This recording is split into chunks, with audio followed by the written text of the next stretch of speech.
No capítulo 6 do livro de Daniel, nós vamos ver a história de que quando Daniel foi jogado na cova dos leões.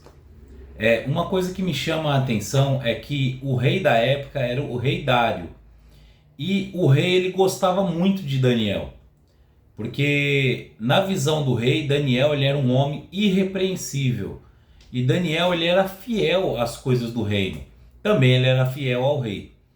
E o rei não queria que ele fosse lançado lá, mas por causa de uma articulação que fizeram na lei, pegaram Daniel e acabaram jogando ele na cova dos leões. Mas o rei ele não tinha essa intenção, tanto que ele passou uma noite tentando livrar, uma maneira para livrar Daniel dessa condenação.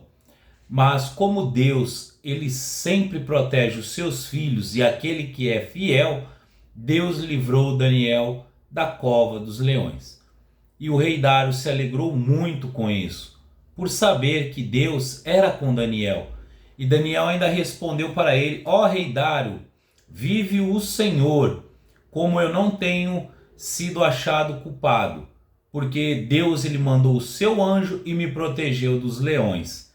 Então o rei ficou muito mais ainda contente com Daniel, sabendo que Deus havia o livrado.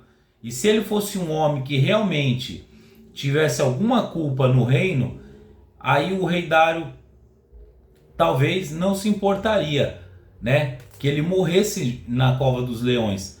Mas o rei Dário viu que Daniel ele era íntegro, e por isso o rei Dário, após tirar Daniel da cova dos leões, depois dele ter passado uma noite lá com os leões, e de uma maneira sobrenatural, Daniel saiu daquela cova, e aí o rei Dário mandou lançar lá os inimigos de Daniel, que eram os 120 presidentes que tinham no reino.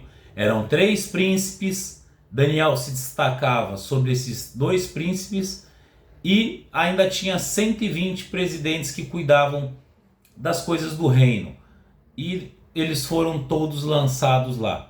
E Daniel mais uma vez foi livre, porque Deus o guardou e ele viu que não tinha pecado em Daniel.